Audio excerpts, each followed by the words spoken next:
This channel does not promote any violent, harmful, or illegal activities. All content provided by this channel is meant for an educational purpose only. তিলোত্তমার বাবার বিরুদ্ধে আদালতে মানহানির মামলা কুণালের। ব্যাংশাল আদালতে মামলা দায়ের তৃণমূলের রাজ্য সাধারণ সম্পাদকের। রাজ্য কুণালের বিরুদ্ধে মামলা ধামাচাপা দেওয়ার অভিযোগ। আর ডিটেইলসে জানবো এই বিষয়ে আমাদের প্রতিনিধি শ্রাবন্তী থেকে। শ্রাবন্তী, দেখো, তিলোত্তমার বাবা অভিযোগ করেছিলেন যে টাকা নিয়ে সেটেলমেন্টের রাস্তায় হেঁটেছেন কুণাল ঘোষ এবং যার জন্য গোটা তদন্তই চাপা পড়ে গেছে।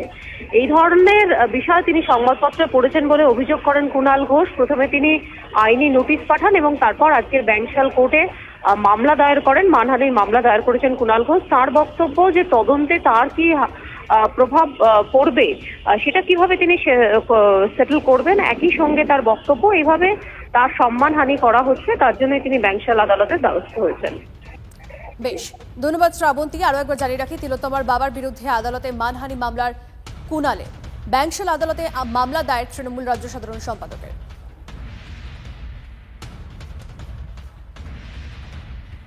রাজ্য সরকার টাকা দিচ্ছে আর কুণাল ঘোষ সিজিওতে গিয়ে সেটেলমেন্ট করছে। আমার মামলাটা বা আমার প্রতিবাদটা এই জায়গায় সহানুভূতি আছে। একটা বাজে ঘটনা ঘটেছে ওনার মেয়ের সঙ্গে, কিন্তু তা বলে ওনাকে যা ইচ্ছা তাই বলে যাওয়ার রাইট কে দিয়েছে?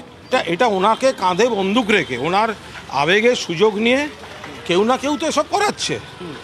তো আমি তো তাকে দেখতে পাচ্ছি না, কিন্তু আমাকে তো এই অন্তত একটা এর প্রতিবাদ তো এটা রাখতে হবে। এটা কোনো কাজের কথা যে আমি সিজিওতে গিয়ে আমার নিজের মামলা চলছে সিবিআইয়ের, আমি আইনে লড়ছি আর আমি যাবো এগুলো সেটেল করতে। আরো একবার আপনাদেরকে জানিয়ে রাখি, তিলোত্তমার বাবার বিরুদ্ধে আদালতে মানহানির মামলা কুণালের। ব্যাংশাল আদালতে মামলা দায়ের তৃণমূল রাজ্য সাধারণ সম্পাদকের। আর একবার এই মুহূর্তে আপনাদেরকে জানিয়ে রাখি, অফিস টাইমে ফের মেট্রো ভোগান্তি। অফিস টাইমে আচমকা ব্যাহত মেট্রো পরিষেবা। নেতাজি ভবন যতীন দাস পার্কের মাঝে লাইনে জল। আরো জানবো, আমাদের প্রতিনিধি সায়ন্ত আমাদের সঙ্গে রয়েছে। সায়ন্ত, কি পরিস্থিতি এখন?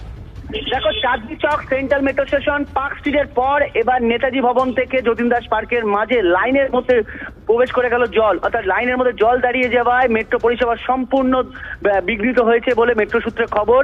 কিভাবে জল ঢুকেছে সেটা কিন্তু এখন দেখা হচ্ছে, খতিয়ে দেখা হচ্ছে। মূলত যেটা জানা যাচ্ছে যে আজকে সকালে টানা বৃষ্টিতে সংলগ্ন এলাকায় জল জমে গিয়েছিল এবং সেখান থেকে জল ঢুকে পড়েছে মেট্রো স্টেশনে, সেটাই কিনা দেখা হচ্ছে। তবে ইতিমধ্যে জানা গিয়েছে যে মেট্রো তরফে আপ এবং ডাউন দু লাইনেই মেট্রো পরিষেবা সম্পূর্ণ বন্ধ রয়েছে। যেটা মূলত আপ লাইনের ওপর জল দাঁড়িয়ে গেছে এবং কিছুক্ষণ আগে সেটা ডাউন লাইনেও জল চলে আসে। স্বাভাবিকভাবে থার্ড লাইনের বিদ্যুৎ বন্ধ করে দেওয়া হয়েছে এবং এভাবে বারবার জল ঢুকে যাওয়ায় মেট্রো পরিষেবা যেমন ব্যাহত হচ্ছে, অফিস যাত্রীরাও কিন্তু চরম দুর্ভোগে পড়েছেন। ইতিমধ্যে মেট্রোর আধিকারিক ইঞ্জিনিয়াররা পৌঁছেছেন। সি ওয়াল, মূলত ডায়াফ্রাম যে ওয়াল, সেখান থেকে জল ঢুকে এসছে কিনা সেটাই মূলত কিন্তু এখন খতিয়ে দেখা হচ্ছে। ইঞ্জিনিয়াররা ঘটনাস্থলে পৌঁছেছে, জল নিষ্কাশনের কাজ চলছে। তবে যেভাবে জল ঢুকে আসছে, আগামী 22 আগস্ট উদ্বোধনের আগে কলকাতা যখন পৌরসভার উদ্বোধন, তার আগে ফের কিন্তু মেট্রোর মুখ খুললো বলাই চলে। সায়ন্ত, তুমি আমাদের সঙ্গে থাকো। এই মুহূর্তে আরো একবার আপনাদেরকে জানিয়ে রাখি, অফিস টাইমে ফের মেট্রো ভোগান্তি। অফিস টাইমে আচমকাই ব্যাহত মেট্রো পরিষেবা। নেতাজি ভবন জ্যোতি দাস পার্কের মাঝে লাইনে জল। যখন নতুন মেট্রোর উদ্বোধন হচ্ছে, যখন এই কানেকশনটা বাড়ছে মেট্রোর, সেই সময় নতুন উদ্বোধন হচ্ছে মেট্রোর, তখন আমরা দেখতে পাচ্ছি যে বারবার করে কোথাও স্টেশন ভেঙে ফেলতে হচ্ছে, কোথাও জল ঢুকে যাচ্ছে। নেতাজি ভবন যতীন দাস পার্কের মাঝে লাইনে জল বলে এখন জানতে পারা যাচ্ছে। এই পরিস্থিতি কি কারণে সেটা নিয়ে বারবার করে প্রশ্ন উঠছে। মেট্রো লাইনে জল জমে ব্যাহত পরিষেবা। সায়ন্ত আমাদের প্রতিনিধি আমাদের সঙ্গে রয়েছে। সায়ন্ত, যে বিষয়টা বলছিলাম, যখন মেট্রোর এই লাইন সেটা সম্প্রসারণ হচ্ছে, সেটা এক্সপ্যানশন হচ্ছে, যখন উদ্বোধন হচ্ছে, এরকম একটা যখন সময়, সেখানে দাঁড়িয়ে তখন দেখা যাচ্ছে যে একদম মেট্রোর লাইনে কখনো জল জমে যাচ্ছে। এই ধরনের সমস্যাগুলো সামনে আসছে। কেন এই সমস্যা? একদমই, দেখো, সম্প্রতি মেট্রো যিনি জেনারেল ম্যানেজার উদয় কুমার রেড্ডি, তিনি কিন্তু বলেছিলেন যে কিভাবে 40 বছরের পুরনো এই টানেল লাইন, ট্র্যাক লাইন, প্রত্যেকটির অবস্থা অত্যন্ত খারাপ হয়ে পড়েছে। সেক্ষেত্রে মেরামত জরুরি এবং তার কথাটা কতটা বাস্তব সেটা কিন্তু প্রমাণিত হলো আজকে। ফের কিভাবে জল ঢুকে এসেছে সেটা যেমন খতিয়ে দেখা হচ্ছে, তেমনি বৃষ্টি হলেই যদি এভাবে মেট্রোর লাইনে জল দাঁড়িয়ে যায়, তাহলে আগামী দিন কিন্তু আরো বড়সড় বিপর্যয় আশঙ্কা করছেন মেট্রো রেলের নিচতলার কর্মীরা। এক্ষেত্রেও জল কিভাবে ঢুকেছে, ডায়াফ্রাম ওয়াল দিয়ে ঢুকেছে এসেছে নাকি কোনোভাবে ঢুকে এসছে সেটা কিন্তু মূলত খতিয়ে দেখা হচ্ছে। তবে সবটাই গুরুত্বপূর্ণ, জল যেভাবে আচমকা ঢুকে আসছে তাতে থার্ড লাইনে কিন্তু বিদ্যুৎ বিপর্যয় ঘটতে পারে, বড়সড় বিদ্যুৎ বিপর্যয় ঘটতে পারে টানেলের ভেতরে। এক্ষেত্রে কিন্তু আরো বেশি সতর্ক থাকতে হবে বলেই মনে করছেন রেলের ইঞ্জিনিয়াররা। তবে ঘটনার তদন্ত শুরু হয়েছে, ইঞ্জিনিয়ার আধিকারিকরা পৌঁছেছেন এবং জল যেখান থেকে বেরোচ্ছিল এবং জল যেখানে ঢুকে পড়েছিল সেটা খুঁজে বের করার চেষ্টা চলছে। বেশ, ধন্যবাদ সায়ন্ত। আরো একবার আপনাদেরকে জানিয়ে রাখি যে খবরে নজর, মেট্রো ভোগান্তি অফিস টাইমে আচমকা ব্যাহত মেট্রো পরিষেবা। নেতাজি ভবন যতীন দাস পার্কের মাঝে লাইনে জল, মেট্রোর লাইনে জল জমে ব্যাহত পরিষেবা।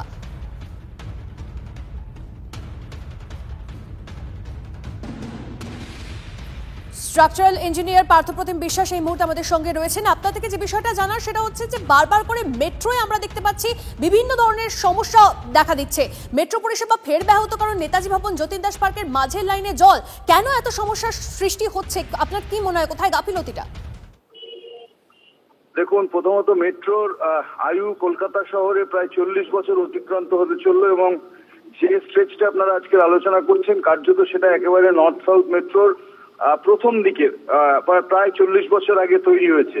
কিন্তু আবারও বলছি যে আমাদের এই রিনফোর্সমেন্ট কনক্রিটের এই ধরনের কাঠামো 40 বছর অতিক্রান্ত হওয়ার পর সেগুলোর আয়ু ক্ষয় এমন ভাবে হয় না, যেটা আমরা দেখছি এরকম বিপর্যয়গুলো পরপর হচ্ছে। একটা হচ্ছে কোথাও না কোথাও এটার একটা লিকেজ হচ্ছে বা সিপেজ হচ্ছে, বিশেষত মেট্রোর টানেলের দুপাশে দেখবেন যে ডায়াফ্রাম ওয়াল বলে, সেটা মোটা কনক্রিটের পুরু ওয়াল, সেই কনক্রিট ওয়ালগুলো বিভিন্ন জায়গায় হচ্ছে জোড়া থাকে, জয়েন্ট থাকে, সেই জয়েন্ট গুলোর থেকে লিক করে জল আসতে পারে। অনেক সময় হচ্ছে যে আমাদের মেট্রো রেল যে লাইনটা পাতা আছে মাটির তলার থেকে জল সেটা হচ্ছে সিপ করে আসতে পারে। এই পুরো লিকেজ এবং সিকেজ ঘটতে পারে যদি কনক্রিটের লেয়ার্স গুলো সেগুলো উইক হয়ে যায়, পোরাস হয়ে যায়, করোডেড হয়। ফলে এক্ষেত্রে এগুলো রেগুলার মনিটরিং দরকার। এমনকি এই যে ট্র্যাকের উপর দিয়ে ট্রেন চলে সেই ট্র্যাক গুলো সেটেল করে যাচ্ছে বহু জায়গায়, ফলে গাড়ি জোরে চলতে পারছে না, স্পিড কমাতে হচ্ছে। এই প্রত্যেকটাই আমি বলছি যে এর রেগুলার মেনটেনেন্স এর অভাবের জন্য হচ্ছে এবং মনিটরিং এর অভাবের জন্য। এই ঘটনাগুলো অনেক আগে থেকে যদি নজর দেওয়া হতো তাহলে এই জল ঢুকে মেট্রো পরিষেবা ব্যাহত হয়ে যাওয়ার মতো বিপর্যয় প্রত্যেকদিন কলকাতা শহরে চোখে দেখতে হতো না। এটাই হচ্ছে যে আমি বলবো দুর্ভাগ্য যে শহরে ভারতবর্ষে প্রথম ট্রেন চালু হলো সেটাই সবচেয়ে অরক্ষিত অবস্থায় রয়েছে সেই মেট্রো রেল পরিষেবা। এবং মূলত মাটির তলায় যখন মেট্রো রেল যায় তার ক্ষেত্রে সুরক্ষা আরো বেশি ইম্পর্টেন্ট, তার ভেন্টিলেশন থেকে, তার সিপেজ থেকে শুরু করে তার অন্য ধরনের স্টেবিলিটি যে কটা আছে।